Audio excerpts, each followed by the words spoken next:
गई घर की याद? नहीं, काम बहुत था, सेठ ने दूसरे गांव भेजा था काम के सिलसिले में। झूठ, हमें सब पता है कि आप पूरा दिन क्या काम करते हैं। यहाँ घर में खाने को दाने नहीं है और साहब को अय्याशा करनी होती बाहर। तुम मुझ पर कभी यकीन क्यों नहीं करती? सच बोलोगे तो क्यों नहीं करूंगी यकीन मैं?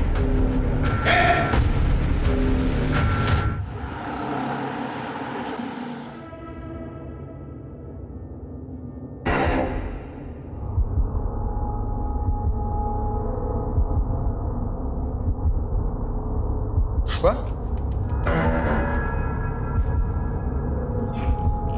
पुष्पा पगला गई हो क्या? हाँ, दरवाजा खोल के सो रही हो? कुछ चोर आ गया तो का चुरा कर लेकर जाएगा वो इस घर में से? है का इस घर में चुराने को? चुप कर, चबर चबर मत कर। भूख लगी, खाने दे। भूख तो हमें भी लगी है, लेकिन कुछ नहीं है खाने को। कुछ नहीं है मतलब? कुछ था ही नहीं बनाने को, तो क्या बनाते हैं हम? अरे किराने वाले से राशन ले आती ना। किराने वाले का इतना उधार हो गया है कि वो अब राशन ही नहीं दे रहा है हमको। तो खाने को नहीं मिलेगा कुछ? क्या कर रही है?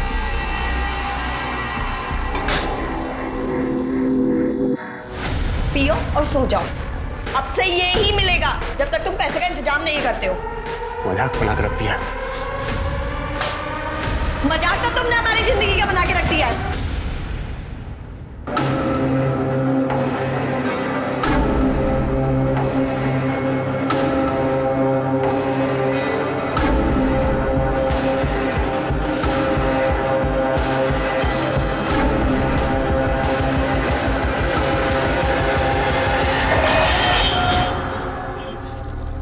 पुष्पा, कहाँ जा रही है? पुष्पा, पुष्पा, रुक! ए पुष्पा, रुक!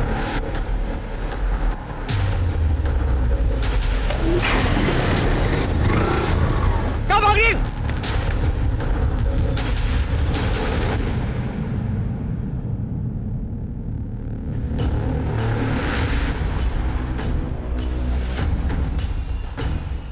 सर, गुमशुदगी की रिपोर्ट लिखवानी है सर। पुष्पा नाम है सर, 28 साल की है। 2 दिन हो गए सर गायब हुए। और आप कौन है? क्या लगता है इनके? सर ये जानने वाली बहन की तरह है सर। ये तो शादीशुदा लगती है। हाँ सर। तो इनके पति का है, वो क्यों नहीं आया कंप्लेंट लिखवाने? सर इनके पति का नाम लल्लन है। दिल्ली में छोटा सा बिजनेस है सर, तो चिलकाना और गुल्ली गांव आना जाना होता रहता है। वो यहाँ इसलिए नहीं आया क्योंकि पुष्पा ने लल्लन को छोड़ दिया सर। वो सरपंच है ना सर, प्रताप यादव, गुल्ली गांव के, उनसे शादी करने वाली थी। लेकिन 2 दिन पहले मुझे रात को कॉल आया कि पुष्पा। हेलो हेलो अखिलेश, तुम हमें लेने आ सकते हो? अभी? हाँ अभी, जल्द से जल्द प्लीज। हुआ क्या है पर? अखिलेश, हमने फैसला किया है कि हम प्रताप यादव से शादी नहीं करेंगे। क्या हुआ? वो हम तुम्हें मिलने के बाद बताएंगे। प्लीज हमें लेने आ जाओ, 9 बजे तक आ जाओ। हाँ ठीक है, मैं इंतज़ार करता रहा था, लेकिन वो आई नहीं। मैंने फ़ोन भी किया लेकिन फ़ोन अब तक बंद आ रहा है। अगले दिन मुझे दिल्ली जाना था तो मैं चला गया। वापस आने के बाद मैंने बहुत कोशिश की, लेकिन वो ना ही प्रताप यादव क्या है ना ही लल्लन सिंह क्या। लेकिन ये प्रताप यादव की तो 2 दिन पहले शादी हो गई है ना? हाँ सर, किसी और से की। मैं ज़्यादा नहीं जानता सर, आप प्लीज़ पता लगाइए ना कि कहाँ है।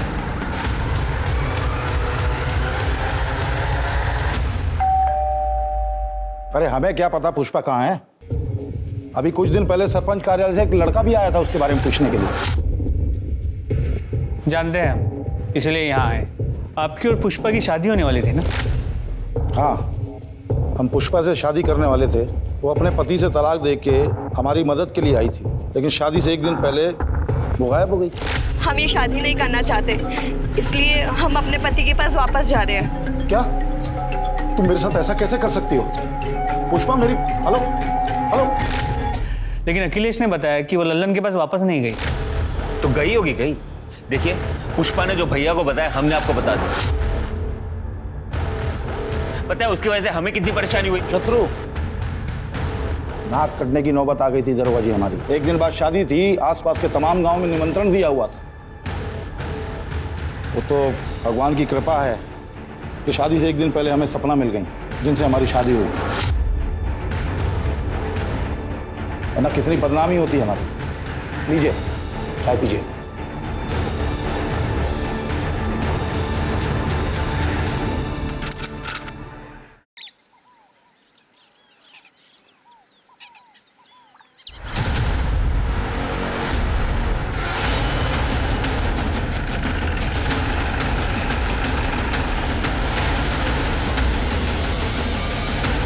सर उस तरफ चल दिखा।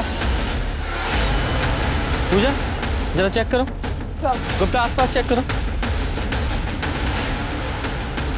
सर बॉडी को देख के इसकी उम्र तो नहीं बता सकता, लेकिन लड़की यंग ही होगी। सर ये कहना भी मुश्किल है कि ये मर्डर है भी या नहीं। पूजा जरा इसका हाथ देख, ये अंगूठी निकालो इसका। शर्मा तुम्हें याद है दिसंबर के महीने में हमारे थाने में एक औरत की मिसिंग कंप्लेंट दर्ज हुई थी? वो सरपंच जिसकी शादी होने वाली थी, जिसकी बीवी शादी से एक दिन पहले भाग गई थी, उस औरत की। तुम्हारे फोन में उसकी फोटो होगी, जरा मैच करके देखो।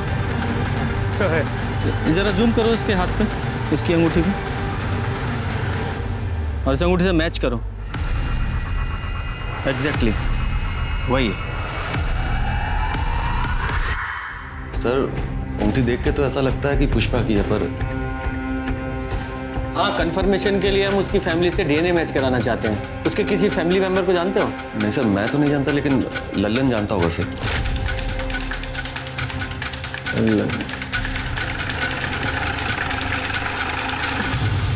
पुष्पा हमेशा पैसों के लिए झगड़ा करती थी मुझसे। कितनी बार तो खाना भी नहीं बनाती थी, मुझे भूखे पेट पानी पीकर सोना पड़ता था। 3 महीने पहले वो घर छोड़कर चली गई। बाद में पता चला कि वो भुल्ली गांव के सरपंच के वहाँ ठहरी हुई, और उसी सरपंच प्रताप यादव के साथ शादी करने वाली है। उसके बाद उसका क्या हुआ मुझे नहीं मालूम, और मैं जानने की कोशिश भी नहीं की। तो तुम्हारे कहने का मतलब ये है कि पुष्पा ने जब तुम्हारा घर छोड़ा उसके बाद से तुमने उससे कभी बात नहीं की? कसम से सर कभी बात तक नहीं की मैंने उससे। अच्छा झूठ बोलता है हमारे साथ? पुष्पा के कॉल रिकॉर्ड्स हैं हमारे पास। 13 दिसंबर की रात को उसने तुझसे फोन पे बात की थी, उसके बाद वो गायब हुई है। हाँ सर, एक कॉल आया था मुझे। मैं हेलो हेलो बोल रहा था, लेकिन सामने से कोई आवाज़ नहीं आ रही थी, तो मुझे लगा कि कॉल अचानक कट गया। और फिर तेरी कोई बात नहीं, तूने कॉल बैक भी नहीं किया? हाँ मैंने दोबारा कॉल नहीं किया, क्योंकि मुझे इस बात का गुस्सा है कि वो मुझे छोड़ कर गई है। लेकिन आप ये सब क्यों पूछ रहे हैं? क्या मिल गई क्या आपको? वो नहीं मिली है, लेकिन एक औरत की लाश मिली है। क्या? और हमें शक है कि वो पुष्पा की हो सकती है। लाश? शर्मा जरा वो अंगूठी दिखाओ, जरा ये अंगूठी देखो और बताओ पुष्पा की है क्या ये? ऐसी अंगूठी पुष्पा भी पहनती थी। भी मतलब इस तरह की अंगूठी गांव की हर औरत पहनती है, मंदिर के बाहर बिकती है साहब। लेकिन ये पुष्पा की है या नहीं ये बता नहीं सकता सर। पुष्पा की फैमिली में कोई और भी है? कि फैमिली में सर एक भाई है हरी शुक्ला, कानपुर में रहता है। नंबर दो उसका। शर्मा ये पुष्पा के भाई हरि प्रसाद का पता लगाओ और उसका डीएनए सैंपल कलेक्ट करो, और ये लल्लन इसकी पूरी कुंडली निकालो। ऐसा करो, एक कांस्टेबल को सादी वर्दी में इस लल्लन पर नजर रखने के लिए बोलो। सर अब 1 महीने में हमारे फेरे भी हो जाएंगे। शत्रु हमें ना तुमसे कुछ बात करनी थी। बताओ। हम चाहते हैं कि शादी के बाद हमारा अलग घर हो। क्यों? भैया भाभी के साथ क्यों नहीं रहना? पर शत्रु हमारी प्रिवेसी का क्या? जो एक साथ रहते हैं उनका प्रिवेसी नहीं होता क्या? ऐसे तो जॉइंट फैमिलीज होते ही नहीं। अब भाभी के बिना रहना तो मैं सोच भी नहीं सकता। तुम तो ऐसे बोल रहे हो जैसे सपना भाभी हमेशा से वहीं रहती थी। हमेशा से नहीं रहती थी, पिछले 3 महीने से आई हुई है। लेकिन भाभी बहुत अच्छी है। क्या बात है भाभी, माँ बिल्कुल ऐसी मालिश करती थी। तुम जब सपना भाभी से मिलोगी ना तब तुम्हें पता चलेगा कि वो कितनी अच्छी है। अरे अच्छा हुआ वो पुष्पा भाग गई और भैया को सपना भाभी से शादी करनी पड़ी। किस्मत अच्छी है उनकी। देखो सब ठीक हो जाएगा। सर पुष्पा के भाई हरी शुक्ला के अनुसार पुष्पा की उससे बात ही नहीं हुई थी, लेकिन उसका डीएनए सैंपल तो लिया ना तुमने? ले लिया है सर, वेरी गुड। इस सैंपल को बॉडी के साथ टेस्टिंग के लिए लैब में भेज दो। सर कांस्टेबल अमन यादव का कॉल आया था। ललन गांव के बाहर भवानी मंदिर में शादी कर रहा है। अच्छा। ओम श्री सिद्धि विनायक स्वाहा, अष्ट विनायक स्वाहा, ओम गण गणपतये स्वाहा। सर जिस कांस्टेबल को हमने ललन पे नजर रखने के लिए कहा था उसने हमें बताया कि पिछले 2 सालों से ललन का चक्कर चिलकना गांव की एक औरत अंबिका से चल रहा है। इसी बात को लेकर पुष्पा ललन पे बहुत चिढ़ती भी थी। जैसे ही पुष्पा ने घर छोड़ा लोगों ने बताया कि अंबिका को ललन के घर पे रात बेरात देखा गया है। इस लल्लन को बहुत जल्दी है दूसरी शादी करने की। इतनी भी क्या जल्दी है, कुछ रस्में हमारे साथ भी निभाई है। सर क्या हुआ सर? पुष्पा के होते हुए तुम दूसरी शादी कैसे कर सकते हो? तुम्हारी पत्नी है ना पुष्पा। लेकिन आप ही ने तो बोले थे कि पुष्पा मर चुकी है। ऐसा नहीं कहा था कि वो मर चुकी है, सिर्फ इतना कहा था कि क्या वो पुष्पा की बॉडी है, हमें शक है। कंफर्म नहीं किया था, लेकिन तूने तो कंफर्म ही कर दिया है। ऐसा तो नहीं तूने पुष्पा को मार दिया इसलिए तू अंबिका से दूसरी शादी कर रहा है? पुष्पा के मर्डर के जुर्म में अरेस्ट करो इसे। अरे सर रुकिए 1 मिनट सर, एक मिनट बात सुनिए सर। देखिए ये सच है कि पुष्पा की वजह से पैसा और डील खो दिया था मैंने, लेकिन मैंने इसको मारा नहीं सर। मैंने इसको मारा नहीं। कौन सी डील और कौन सा पैसा? प्रताप यादव की डील थी सर। वो पुष्पा के साथ 4 साल के लिए शादी करना चाहता था। इसके बदले में वो हर महीने मुझे 2.5 लाख रुपया देने वाला था सर। 4 साल के लिए शादी? ऐसी कौन सी डील होती है भाई 4 साल के लिए शादी? नहीं, अगर मान भी ले कि कोई ऐसी डील होती भी है और वो प्रताप यादव ऐसा क्यों करने वाला था? मैं बताता हूँ सर। ये जो प्रताप यादव है ये 2 बार से सरपंच पद पे था, लेकिन इस साल सरपंच की सीट औरतों के लिए आरक्षित थी और वो कुंवारा था, इसलिए वो चाहता था कि कोई औरत नकली पत्नी बनके उसके साथ रहे सर, बस और कुछ नहीं। तो पुष्पा ही क्यों? देखिए सर वो मुझे स्कूल के टाइम से जानता था, इसलिए वो मेरे घर पे आया और ये सब। अरे ऐसे कैसे देते अपनी पत्नी को प्रताप? और आगे होगा। ठंडे दिमाग से हमारी बात को समझो लल्लन। देखो हम तुम्हारे बचपन के स्कूल के दोस्त हैं, हमको मना कर रहे हो तुम। वैसे भी हमको एक औरत चाहिए जिसे भूलनी गाँव में कोई नहीं जानता। अरे नकली शादी है, डील है डील। अरे कैसे हम अपनी पत्नी को तुमको दे दे? कुछ भी। हम तैयार है जी। क्या बात कर रही हो? बोरा तो आप गए जो घर आई लक्ष्मी को मना कर रहे हैं। तो उसके लिए हमारी गृह लक्ष्मी को किसी गैर मर्द के साथ भेज दे, उसके साथ सुला दे क्या? अरे क्या बोल रहे हो? नकली शादी है, हाथ भी नहीं लगाएंगे पुष्पा को हम। अलग कमरे में रखेंगे उसको, बस पब्लिक के सामने हमारे साथ रहना पड़ेगा और सरपंची का काम सिखा देंगे इसको हम। बिल्कुल चिंता मत करो। हैं? हाँ बोलो। हम तैयार है प्रताप जी। बताइए कब करनी है नकली शादी? बहुत बढ़िया, ये हुई बात। अरे सुनो पकड़ो। आप प्रताप 1.5 लाख रुपए रखो पैसा। और सुनो बस एक काम करना है कि 4 साल तक पुष्पा को फोन नहीं करोगे तो। हाँ ठीक है, तैयारी करो। पुष्पा के अंदर पैसों का लालच भरा पड़ा था सर। पैसे को देखते ही नीयत खराब हो जाती थी उसकी। एक दिन पैसा लेकर भाग गए मेरे घर से सर। कहाँ भाग गई? किसके साथ भागी वो? कौन था वो आदमी? चेहरा ठीक से देख नहीं पाया, हेलमेट पहना हुआ था, लेकिन बाद में मालूम पड़ा कि वो प्रताप यादव के घर पे है, उसके साथ शादी करना चाहती है। तो अखिलेश ने तुझे यह नहीं बताया कि पुष्पा ने प्रताप के साथ शादी नहीं की है, वो वहां से भी भाग गई है? हाँ बताया था सर उसने, लेकिन वो यहाँ भी नहीं आई। शायद वो बाइक वाले के साथ भाग गई होगी। उसे वैसे भी मेरी नहीं पड़ी सर। मैं इसके बारे में क्यों सोचूं सर, और क्यों ना करूं मैं दूसरी शादी? बताइए मुझे। नहीं, कहानी तूने अच्छी सुनाई है। कहीं ऐसा तो नहीं है कि पुष्पा ने तुझे फोन किया हो कि मैं प्रताप के साथ शादी नहीं कर रही हूँ, अपने घर वापस आ रही हूँ? तुझे तो अंबिका के साथ शादी करनी थी तो तू डर गया। अरे अगर वो आ जाएगी तो इसके साथ शादी कैसे करेगा, इसलिए तूने उसे रास्ते से हटा दिया, सीधा मार ही डाला उसे। भुल्ली गांव के बाहर जो लाश मिली है वो पुष्पा की है ना, वहीं मारा ना तूने उसे? कसम से बोल रहा हूँ, मुझे नहीं पता, मैंने उसको नहीं मारा सर। वो तो हम पता लगा ही लेंगे कि किसने मारा है, जब तक केस सॉल्व नहीं हो जाता गांव के बाहर नहीं जाएगा तू। और हाँ, ये दूसरी शादी करने की भी जरूरत नहीं है, समझ गया? वरना तेरी बारात थाने से निकालूंगा मैं।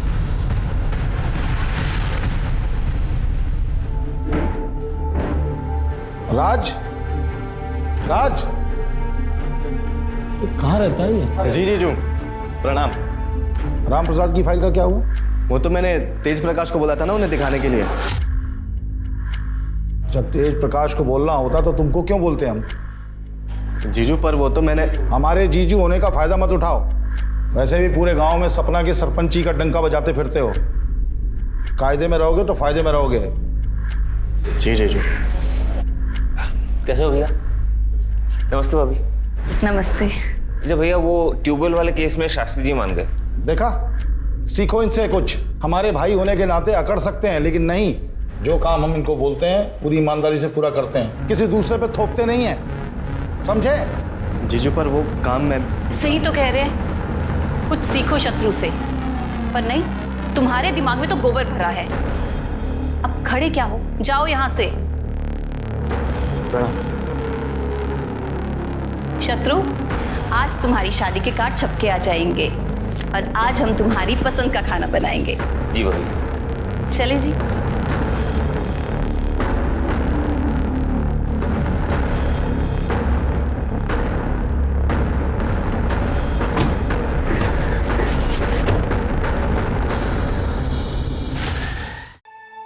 अरे राज, अरे क्या कर रहे हो? नीचे उतरो, गिर जाओगे।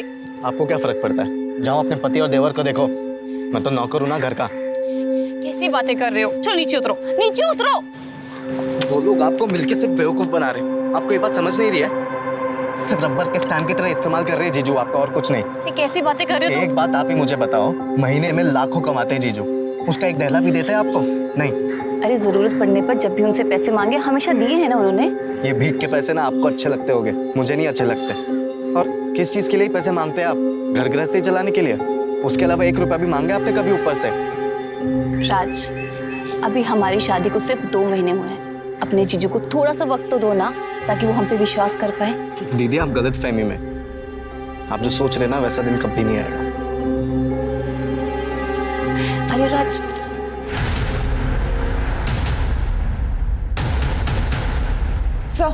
सर हमने प्रताप के बारे में पता किया तो उसका राइट हैंड तेज प्रकाश एक हिस्ट्री शीटर है। उसकी बीवी राजेश्वरी प्रताप के घर नौकरानी का काम करती है। सर पड़ोसी उससे पूछताछ की तो एक पड़ोसी कमली सिंह ने हमें बताया कि राजेश्वरी को भूषण ज्वेलर्स के यहाँ पे चांदी के बर्तन बेचते हुए देखा है मैंने। तो राजेश्वरी ने चोरी की। जब मैंने उससे पूछा तो उसने बताया कि प्रताप भैया ने उसे गिफ्ट दिए थे। गिफ्ट? हाँ, पहले भी मैंने ऐसे गिफ्ट बेचते हुए दुकान पर उसको देखा है, लेकिन लगता है जब से सपना भाभी आई है उसे गिफ्ट मिलना बंद हो गया है। ये राजेश्वरी और प्रताप यादव, इन दोनों का कोई चक्कर है क्या? सर कमली ने कुछ खुल के नहीं बताया। उसने नहीं बताया तो सीधे राजेश्वरी से पूछते। सच कहते हैं साहब, वो सारे गिफ्ट्स भैया जी ने दिए थे। साहब हम भैया जी के गिफ्ट घर पे नहीं रख सकते थे, इसलिए हमने बेच दिया, क्योंकि वो भैया जी और शत्रु अच्छे आदमी नहीं है। अच्छे इंसान नहीं है इसका क्या मतलब है? साहब बहुत मौका परस्त लोग हैं, मतलब अपने फायदे के लिए कभी भी बदल सकते हैं। देखिए ना, यूँ तो भैया जी ने कभी शादी नहीं की, सारी जिंदगी कुंवारे थे, पर जैसे सरपंच की कुर्सी बचाने का मौका आया उन्होंने फटाफट शादी कर ली। भैया जी की पीने की आदत है, पीने के बाद वो बहुत बदतमीजी करते हैं। और तुम्हारा पति, वो कौन सा दूध का दूल्हा है? साहब हम मानते हैं कि वो दूध के दूल्हे नहीं है, पर आज जब से उन्होंने हमसे शादी की वो बदल गए। हाँ, वो भैया जी के छोटे मोटे बुरे काम कर देते, मतलब लोगों को डराना धमकाना, उनके पैसों को संभालना। तुम्हारे भैया जी के लिए तुम्हारे पति तेज प्रकाश ने कोई खून भी किया है? ये आप क्या बोल रहे हैं साहब? हम खूनी नहीं है। तो इतना डर क्यों रहे हो? साहब पुलिस को देख के कौन नहीं डरता है? अब हम लोग तो गरीब आदमी है साहब, जैसे तैसे करके गुजारा होता है। हमें छोड़ दो साहब। 13 दिसंबर को कहाँ थे तुम? 13 दिसंबर मतलब जिस रात पुष्पा गायब हुई, उस रात कहाँ थे तुम? साहब ये तो घर पर ही थे। हाँ साहब, मैं घर पे ही था, और अगले दिन जब हवेली पहुंचा तो पता चला पुष्पा जी भाग गई।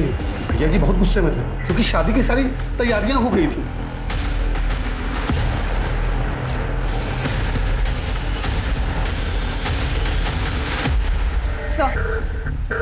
सर डीएनए रिपोर्ट आ गई है। बॉडी का डीएनए पुष्पा के भाई हरी शुक्ला से मैच हो गया।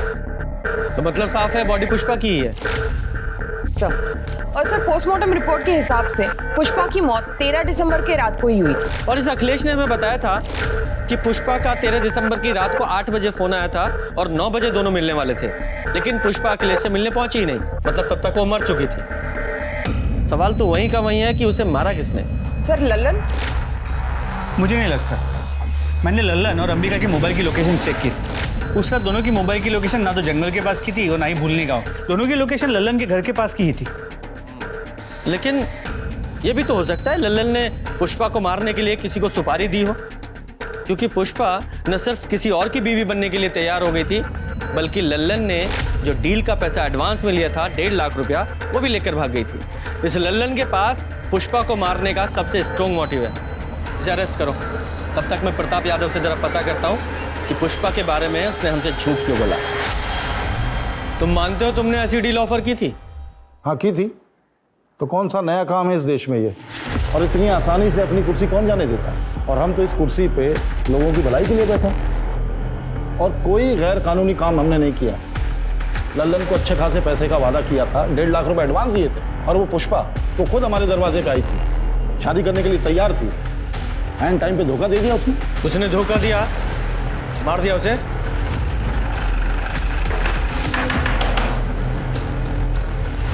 सर आप ले चलो इसे। लेकिन क्यों सर? मैंने क्या किया सर? पुष्पा का मर्डर। एक मिनट सर, मैंने पुष्पा को नहीं मारा सर। आप प्रताप और शत्रु से पूछे ना, उन्होंने मारा होगा सर। हमने कहा ना कि पुष्पा की मौत से हमारा कोई लेना देना नहीं है। क्या हुआ था उस रात? देखिए, हम पुष्पा से मिलने उसके कमरे में गए तो पुष्पा हमें नहीं मिली। तो पूरे घर को ढूंढा हमने, वो कहीं नहीं मिली। फिर बाद में पुष्पा का फोन आया, उसने बोला कि वो हमसे शादी करने को तैयार नहीं है, इसलिए घर छोड़ के गई है। उस रात तुमने पी रखी थी? ये कैसा सवाल कर रहे हैं आप? हमने सुना है तुम रोज पीते हो और पीने के बाद जरा ज्यादा ही तरन्नुम में आ जाते हो और बदतमीजी करने लगते हो सकता है उस रात तुमने उसके साथ करने की कोशिश की, उसने विरोध किया तो मार डाला उसे। हम मानते हैं कि हम रोज शराब पीते हैं, लेकिन हम किसी औरत के नजदीक नहीं जाते, यहां तक कि हम किसी को छूते तक नहीं है। चाहे तो आप सपना से पूछ लीजिए। अपनी पत्नी को भी नहीं छूते? देखिए, हम पराई औरत के बारे में बात कर रहे हैं।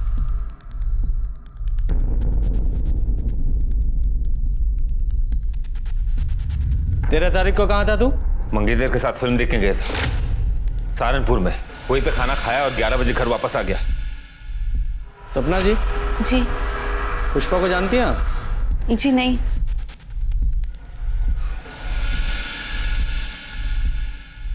राजेश्वरी को आप बड़े महंगे तोहफे देते हैं।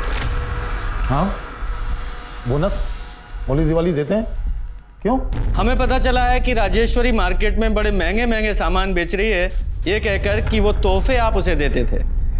अपना लॉकर, अपना सामान जरा चेक कर लीजिएगा।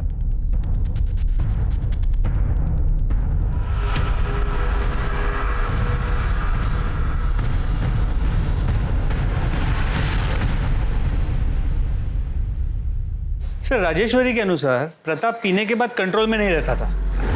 हाँ, लेकिन जब हमने प्रताप से पूछताछ की थी तो उसने बताया था कि उसने किसी भी औरत के साथ कभी भी कोई बदतमीजी नहीं की। और सपना ने उसकी हाँ में हाँ मिलाई थी। कहीं ये सपना प्रताप की टेम्परेरी बीवी तो नहीं है, जैसे कि पुष्पा होने वाली थी? हो सकता है सर। तो गांव में जाकर पता करो, इस प्रताप ने कभी किसी गांव वाली औरत के साथ कोई बदतमीजी की थी क्या? सर मैडम, वो तो किसी औरत की तरफ नजर उठाकर देखते तक नहीं थे। मुझे बहुत गर्व है कि मेरा बेटा प्रताप भैया जी को अपना आदर्श मानता है। अरे गांव वालों के हिसाब से ये प्रताप यादव भगवान के समान है, तो इस राजेश्वरी ने हमें कौन से प्रताप के बारे में बता दिया? सर, हो सकता है प्रताप में कोई कमी ना हो, लेकिन ये नई सरपंच सपना यादव उसके बारे में ऐसे नहीं कह सकते, क्योंकि प्रताप से पहले उसकी शादी अमर शर्मा नाम के एक आदमी से हुई थी। ठीक है, अमर और सपना इन दोनों से अलग अलग बात करते हैं। हाँ सर, मैं ही हूँ सपना का अभागा पति अमर शर्मा। अभागा? अरे अपनी बीवी को छोड़ दिया, फिर भी खुद को अभागा बता रहे हो? नहीं सर, मैंने उसे नहीं छोड़ा, उसी ने मुझे छोड़ दिया। जैसे उसे पता चला कि वो प्रताप किराए की बीवी के साथ सरपंच की कुर्सी भी दान पे दे रहा है, उसने मुझे छोड़ दिया। प्रताप को कैसे जानते हो तुम? सर, प्रताप कभी मेरा दोस्त हुआ करता था, लेकिन जैसे उसे पता चला कि मैं कंगाल हो गया हूँ तो उसने मुझसे दोस्ती खत्म कर दी। लेकिन सपना बीच में आ गई। उसने बिना किसी शर्त के उसकी बात मान ली और मुझे छोड़ दिया। तो और क्या करती सर? दूसरे आदमी से शादी करना ही बेहतर था बजाय अपनी जान लेने के। अमर को शराब पीने की बहुत बुरी लत है। रोज शराब पीने के बाद वो मुझे मारता पीटता था। मैं तो अपनी ज़िंदगी ख़त्म कर देना चाहती थी। जब प्रताप जी की मुझे डील मिली तो मुझे वो मेरी हर समस्या का हल लगी, इसलिए मैंने डील एक्सेप्ट कर ली। सर, इसमें मैंने क्या गलत किया? और अमर तलाक के पेपर पे साइन कर चुका था। तलाक के पेपर थे? नहीं सर, वो तलाक के पेपर कैसे हो सकते हैं? वो प्रताप ने तो मुझे बोला था कि वो डील के पेपर थे। सर, मैं बहुत पढ़ा लिखा नहीं हूँ, मुझे नहीं पता कि उन कागजों में क्या लिखा था। और प्रताप ने मुझसे बोला भी था कि वो पेपर मुझे वापस लौटाएगा, लेकिन नहीं लौटाया उसने। और ऐसा कोई एग्रीमेंट साइन नहीं हुआ था।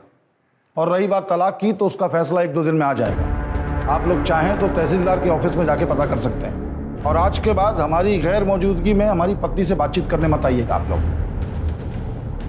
जा सकते हैं प्लीज।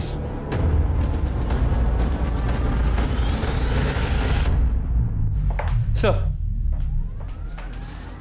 10 तारीख की रात पुष्पा जिस बाइक पे भागी थी, कहाँ भागी? वो बाइक पुष्पा को पिक करने से पहले एक गैराज में रुकी थी। वो गैराज बाईपास रोड पे था, वहाँ एक सीसीटीवी कैमरा था और सर उस आदमी ने अपना हेलमेट उतारा था।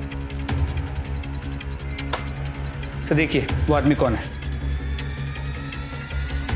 ये तब से हमें बेवकूफ बना रहा है। ले क्या उसे? तुम्हारी लोकेशन रिकॉर्ड के हिसाब से पहले उस रात तुमने अपनी बाइक का पंचर बनवाया, फिर पुष्पा को पिकअप किया, उसे प्रताप के घर छोड़ा, उसके बाद तुम अपने घर चले गए। सही कहा मैंने? सर मैं मानता हूँ कि उस रात घर से भागने में पुष्पा की मदद मैंने की थी। ए रुक पुष्पा! दरअसल क्या हुआ था सर कि पुष्पा को लल्लन और अंबिका के रिश्ते के बारे में मालूम चल गया था। वो बहुत डरी हुई थी सर अपने भविष्य को लेकर, इसलिए उसने सोचा कि क्यों ना 4 साल के लिए प्रताप की बीवी बन जाए। और वो पैसे सर जो उसकी डील के थे वो उसने लिए थे घर से। सर मैंने ही उसे प्रताप के घर छोड़ा था। 2 दिन बाद उसका फिर से फ़ोन आया और उसने मुझे बुलाया।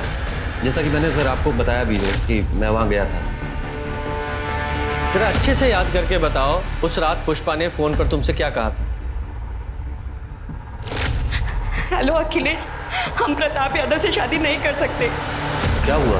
यहाँ की नौकरानी राजेश्वरी को हमने चोरी करते हुए पकड़ा। बहुत हंगामा हुआ और उसके पति तेज, उसने हमें चाकू दिखाकर धमकाया, कहने लगा कि हम अपना मुंह बंद रखें। तुम ठीक तो हो? हाँ हम ठीक है, तुम बस 9 बजे तक आ जाओ, बाकी बातें हम मिलकर बताएंगे। हाँ ठीक है सर, मैंने आपको बताया तो मैं वहाँ गया था। मैं इंतजार कर रहा था लेकिन पुष्पा वहाँ आई नहीं। मैंने फ़ोन भी लगाया लेकिन फ़ोन नहीं उठाया सर उसने। नहीं, ऐसा भी तो हो सकता है कि तुम झूठ बोल रहे हो। पुष्पा सचमुच तुम्हारे पास आई हो, तुमने उसे शादी के लिए प्रपोज किया, उसने मना कर दिया तो गुस्से में आकर उसे मार दिया। क्यों नहीं हो सकता? सर आप ये क्या बोल रहे हैं? पुष्पा को बहन मानता था मैं। प्रताप जी ने हमारे साथ किया है सर। क्या? आपके पति ने? शादी की डील हुई थी कि प्रताप दीदी को हाथ भी नहीं लगाएगा, दोनों को अलग अलग कमरे में रहना था। सर 2 महीने तक सब ठीक था, लेकिन कल रात प्रताप जी हमारे कमरे में आए और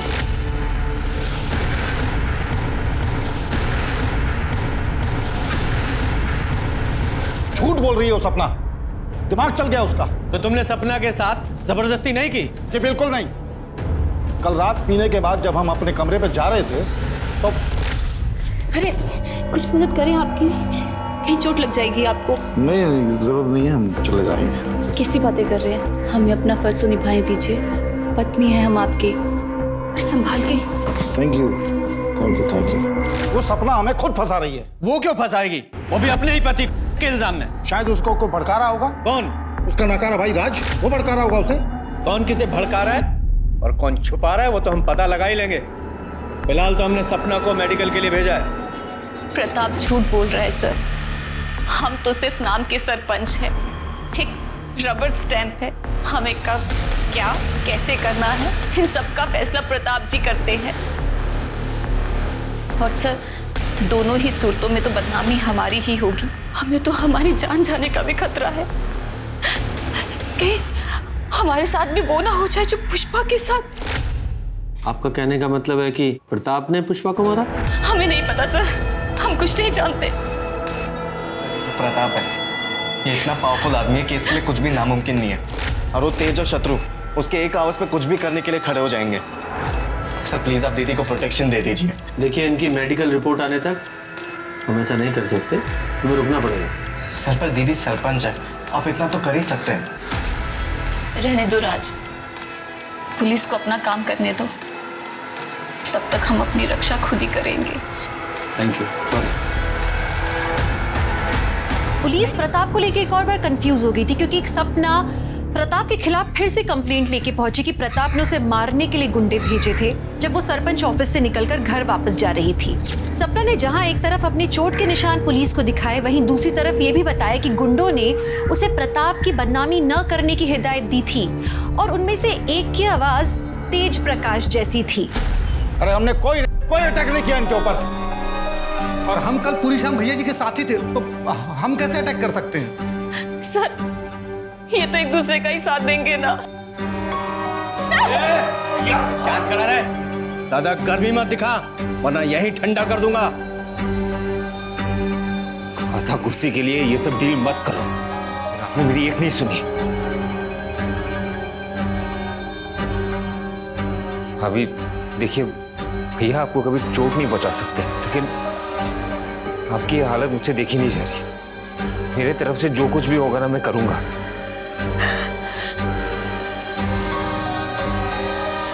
आप आराम से घर में रहिए, आपको कोई नुकसान नहीं पहुंचाएगा। अगर किसी ने भी ना आंख उठा के देखा या इनकी कंप्लेन आई तो अंजाम बहुत बुरा होने वाला है, समझ गया?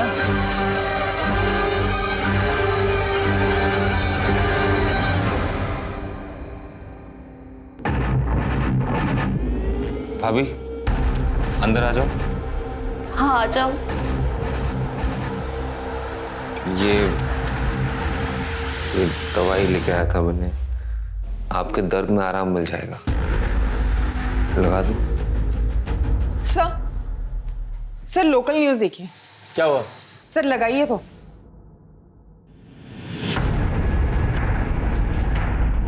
हमारे पति प्रताप जी ने हमारे साथ जबरदस्ती की और फिर अपने गुंडों और तेज प्रकाश को भेजकर हमें धमकाया, पर इससे भी उनका मन नहीं भरा।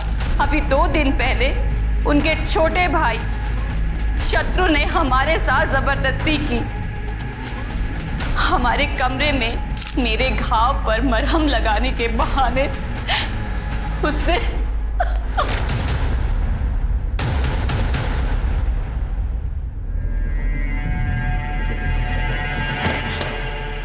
शत्रु एक नंबर के धोखेबाज हो तुम, एक नंबर के धोखेबाज हो तुम। मेरी जिंदगी बर्बाद कर दी तुमने। जब तुम सपना भाभी की तारीफ करते थे, जब कहते थे कि तुम उनसे प्यार करते हो, मैंने कभी नहीं सोचा था तुम इतने घटिया इंसान हो गए। बेटा तुम नहीं, आप तो प्लीज रहने दीजिए, आप बीच में ना ही बोलिए। ऐसे भी किसी से मैं शादी नहीं कर सकती, तो आप भूल जाइए। इस घर की कभी बहू बनूंगी मैं। ये रिश्ता मैं तोड़ती हूँ, शक्ल मत दिखाना कभी अपनी। पिंकी, शत्रु चिंता मत करना है, हम सब ठीक कर देंगे। बिल्कुल चिंता मत करना, अभी बात करते हैं। मुझे इस प्रताप से फिर से बात करनी होगी, तुम जाके तेज का पता लगाओ। सर क्या नाम?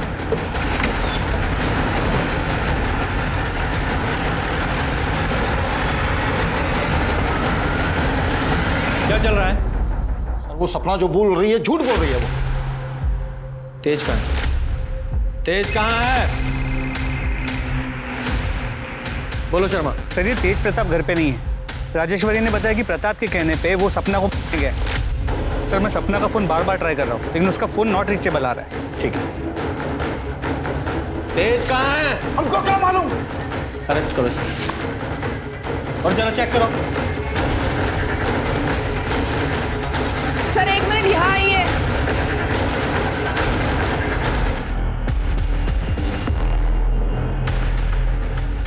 मैंने सपना भाभी को कभी बुरी नजर से नहीं देखा। वो तो मेरे लिए मां समान थी। उनकी गलत इल्जाम ने मेरी जिंदगी बर्बाद कर दी। मैं फिर भी लड़ने के लिए तैयार था। पिंकी ने मुझसे रिश्ता तोड़ दी। अब मेरे लिए जीने का कोई मतलब नहीं है भैया, मुझे माफ कर दो। शत्रु! हाँ बोलो। सर फर्टिलाइजर प्लांट के पास एक बॉडी मिली, मैं वही जा रहा हूँ। ठीक है, पहुँचता हूँ। सर बॉडी तेज प्रकाश की, सिर के पीछे किसी भारी चीज से वार किया गया है। और सर इसकी पॉकेट से ये टूटा हुआ मोबाइल फोन मिला। और ये लॉकेट यहाँ पास में ही पड़ा हुआ मिला।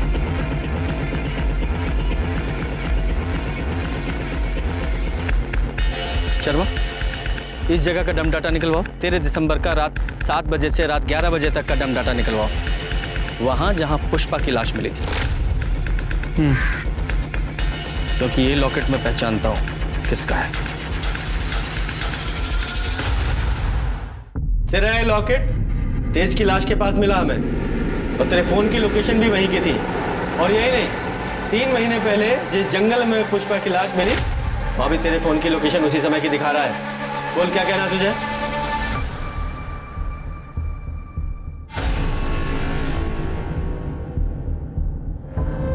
क्योंकि ये लॉकेट मैं पहचानता हूं किसका है।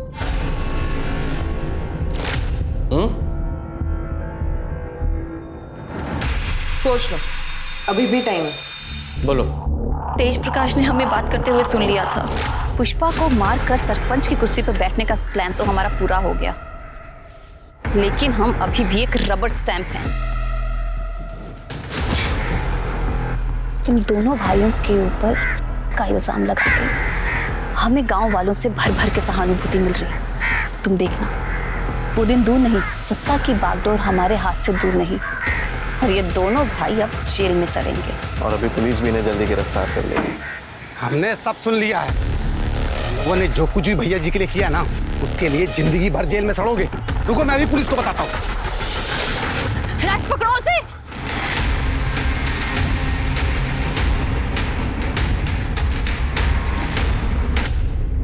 और पुष्पा को क्यों मारा? प्रताप की टेम्परेरी बीवी का सपना मेरे पति अमर ने ये कहकर ठुकरा दिया कि मैं गैर मर्द के साथ कैसे रह सकती हूँ। बेवकूफ था वो। लेकिन जब मुझे पता चला कि पुष्पा प्रताप की बीवी बनने वाली है और पुष्पा प्रताप के घर में है, तो मैं पुष्पा से मिलने उसके घर पर गई। मुझे पता था प्रताप हर शाम को शराब पीता है। जब मैं वहां पहुंची तो मैंने देखा कि हमने राजेश्वरी को चोरी करते हुए देखा है। अपनी आंखों से देखा हमने। बोली भैया जी, खुद चोरी करते उस पे इल्जाम लगाती हूं। दोहराओ, चलो निकलो यहाँ से, आओ।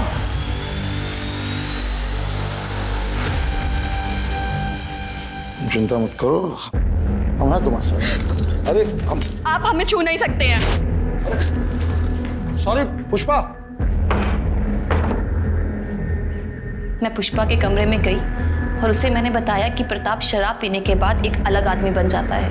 मैंने कहा था ना तुम्हें, देख लिया ना अपनी आंखों से।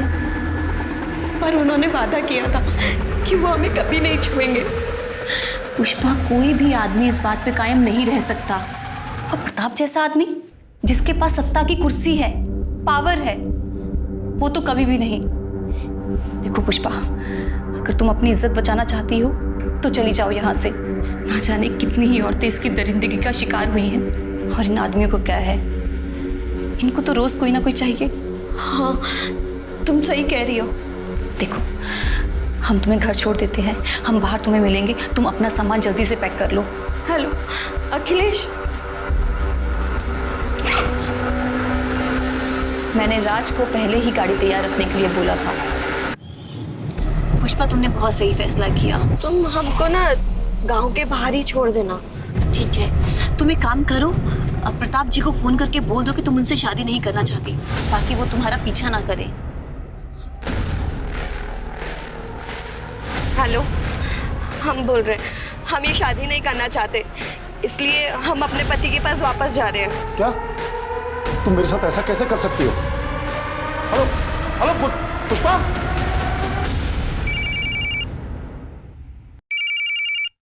अरे ये क्या कर रही हो? लल्लन को कॉल कर रहे हैं, उन्हें बता तो दें कि हम गांव वापस आ रहे हैं। अरे नहीं। Hello hello hello.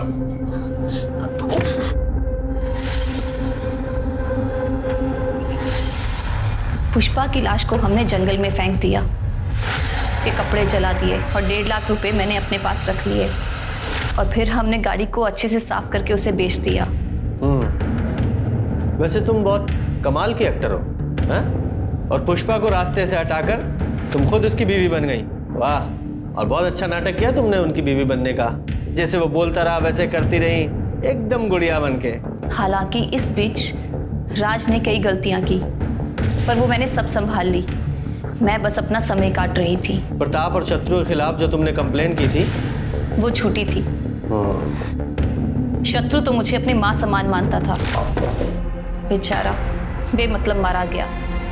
मुझे तो सरपंच की कुर्सी चाहिए थी, पूरी कुर्सी।